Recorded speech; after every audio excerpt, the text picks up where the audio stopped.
Welcome to the final part of the concept design series. So far, we learned how to collect references, create a 2D sketch, and turn that sketch into a 3D concept. Now it's time to take everything we've learned and rebuild the design as a final model. So let's jump into Blender and get started.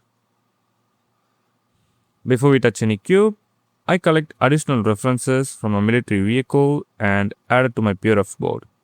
This time, I'm not looking for inspiration, I'm looking for information. Since we rebuild the design, I need more specific detail about the turret and the details.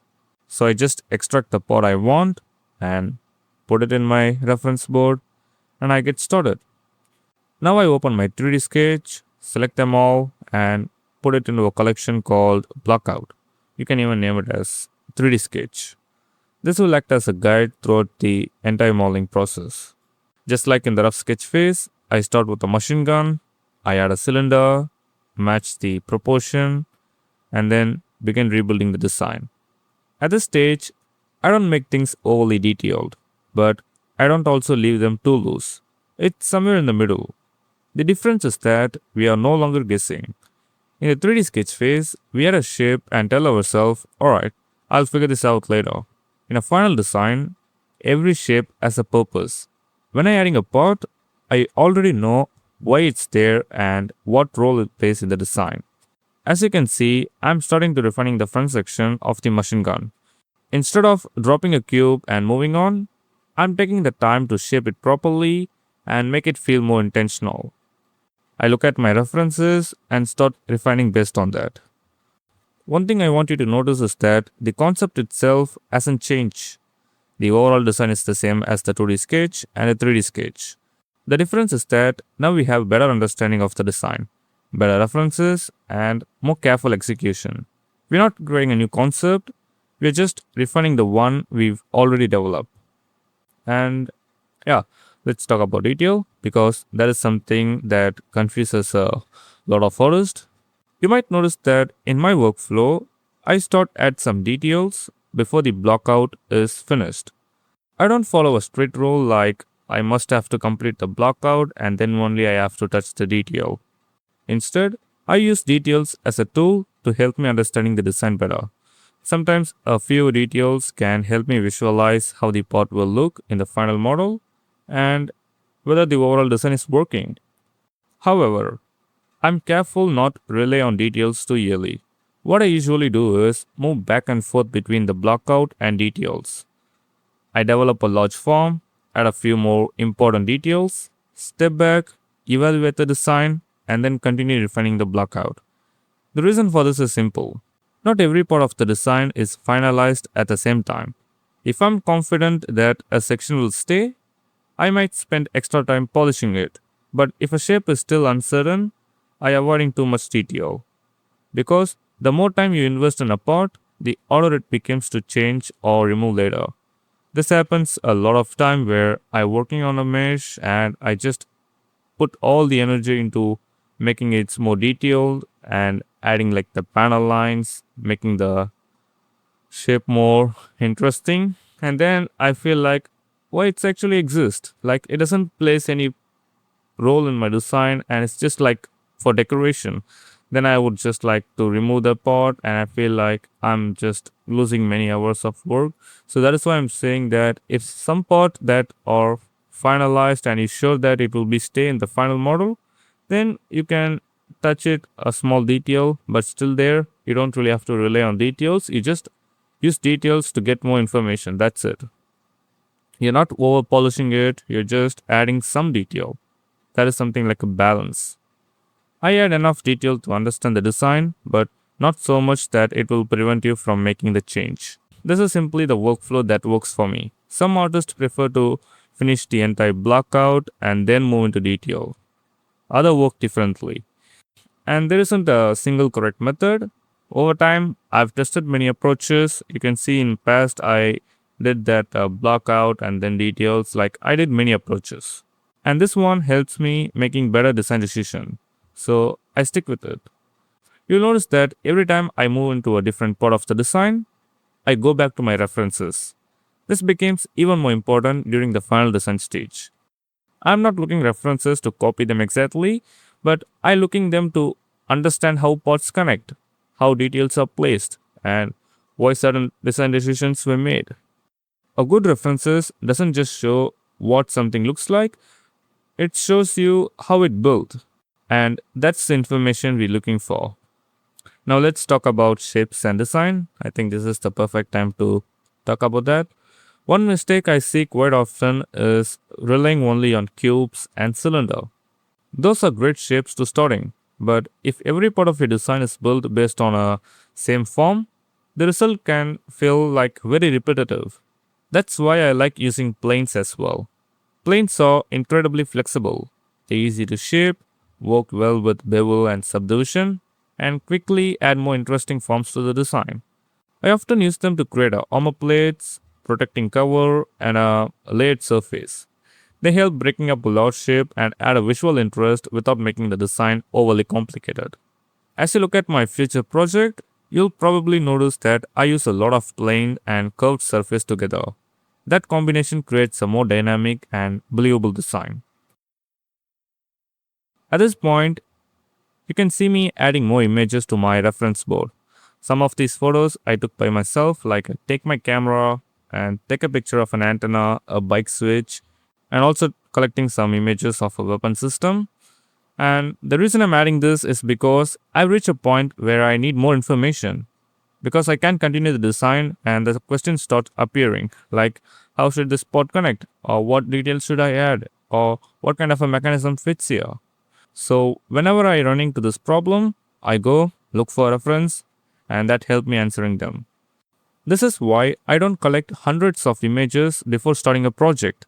I start with very small references, something that I can able to come up with the idea and the concept. And the more I progress, the more information I needed, I add more references. Does that make sense? It makes sense for me. And there's like no perfect thing like the way I collect references. This is something that works for me, for my personality, for my brain capability, for my creativity. This is what works, but it depends on person. Like if you're a person who can work with limited references and you be like more creative because we are going through different types of lifestyle. Maybe if you have a job where you see every day the mechanical stuff so you will able to understand easily, or maybe you're a type of person who have no knowledge in the mechanical design, like you need more references. It depends. So if you can work with 15 to 20 references even for a final design, that's good, you can go for it. And if you're a type of person who need like more images and you don't really have the thinking of the design, you need more references, so collect more. That's something like very important, and I can't really say this is the perfect thing or this is how things work. It works for me, for my skill and for my thinking, so I just continue with this one. Whenever the design evolves, new problem appear. I search for references, then solve the specific problem. The process continues throughout the entire design. So if you can find yourself getting confusing during design, don't just sitting there and guessing. Go find references, and most of the time the confusion isn't caused by lack of skill, it's caused by lack of information. The faster you learn to identify what information you're missing and search for it, the faster you'll improve the design. Now, looking back at this project, I can already see areas where my current workflow is stronger. I was actually working on a newer project. It's a military type of like a concept design of a rickshaw. And I can see that it has a better shape, better details, and better design decision. But that improvement didn't come by accident. It came by working on a smaller project. Like in this video, you can see that I'm just working on a turret because this project which helps me to understand how actually I'm going to design. And because of that, because of I know exactly I've been experienced on working on a small thing but fully detailed and make it as much as good as possible, I can able to apply that in a big project.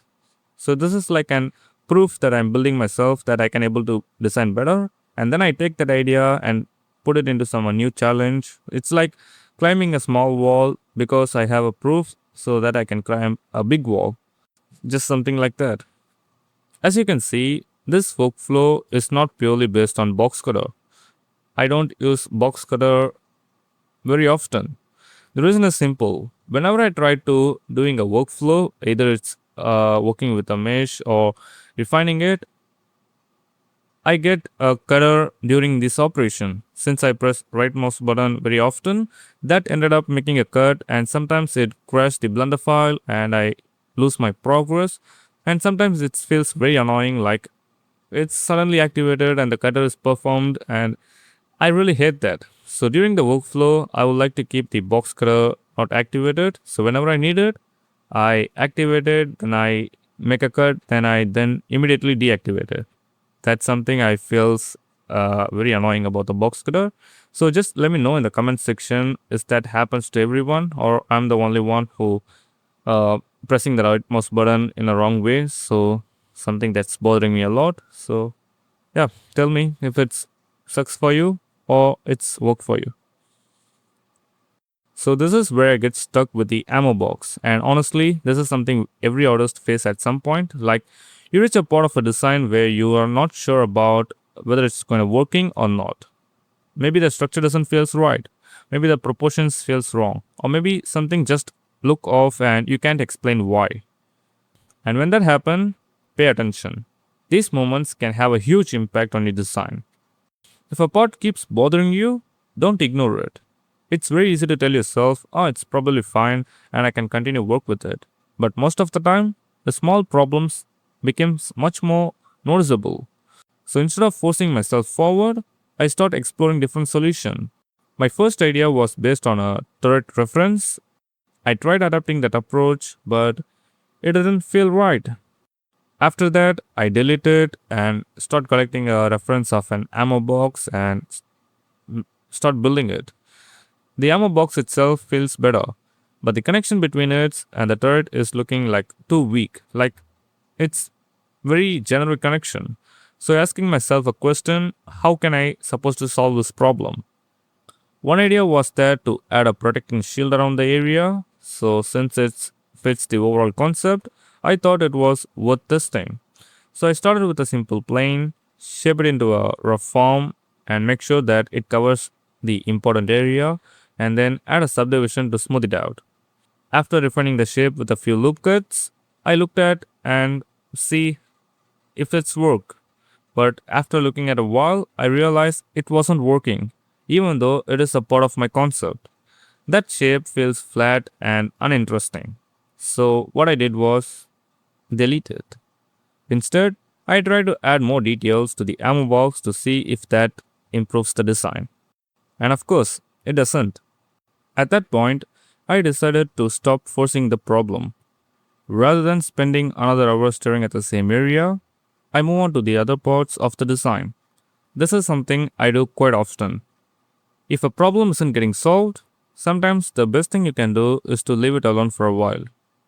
As I continue working, I start building the camera and tripod.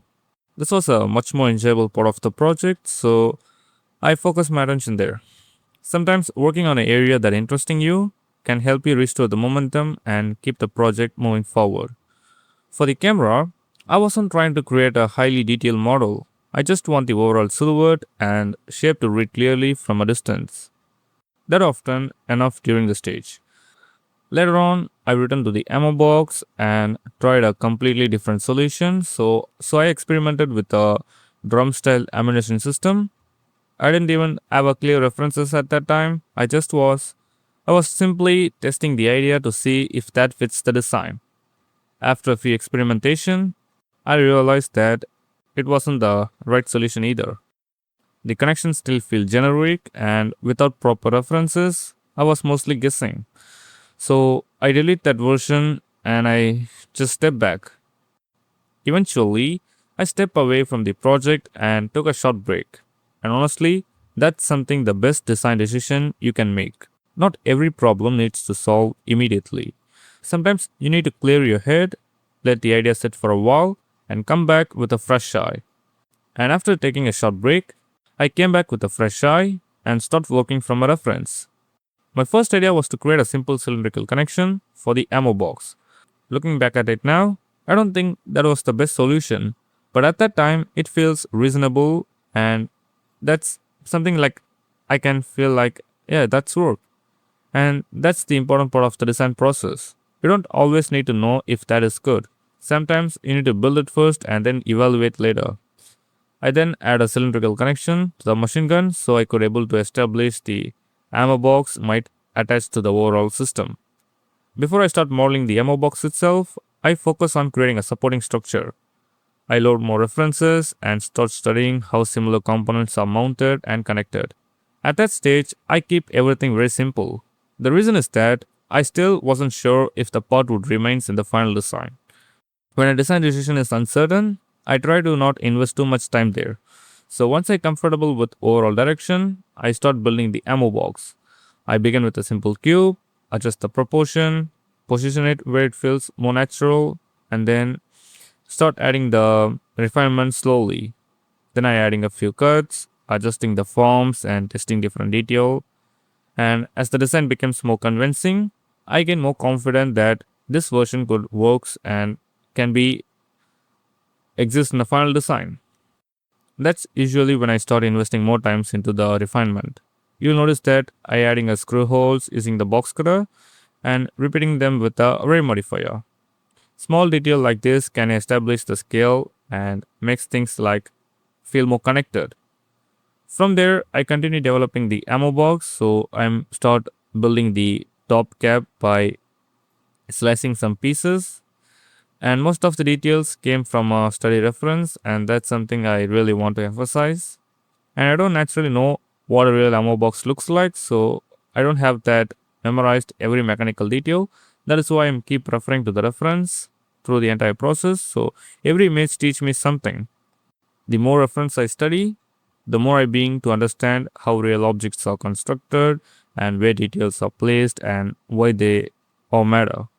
And over time, that information becomes a part of your design knowledge. But in the beginning, don't try to really rely on your own concept. So use reference as much as possible and let them teach you.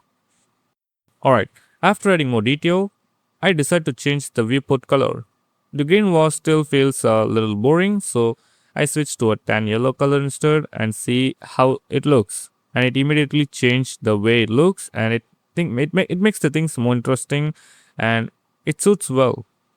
So don't be afraid of experiment with different color during the process. So whenever you're progressing in detail, just try to change the color and see how they look. And if something that fits you, that's good. You figure things out. And that might be end up as your final render color. So testing color, which is really important, and which makes things like more enjoying. Before we finish the series, I want to leave you one important message. The biggest lesson I've learned from this concept design is that work with references. If you are confused, it usually not means you are untalented. It because you don't have enough information.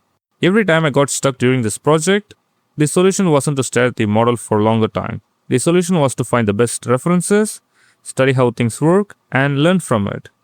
So always use reference for everything. So use them for the shape, use them for the detail, use them for the connection, and sometimes use them for understanding the material. Over time, you'll start recognizing the pattern, understanding the construction, and make better design decisions. Eventually, you'll rely less on references and more on your own understanding. But the understanding comes from the study references and understanding how certain things work. So that is for this concept design series. I hope this helps you to understand the process a little better and gives you a clear path forward. So yeah, just open Blender, sketch your concept and make mistake, learn from it and use references. Just apply all the things that you learned from the series and begin creating your own concepts.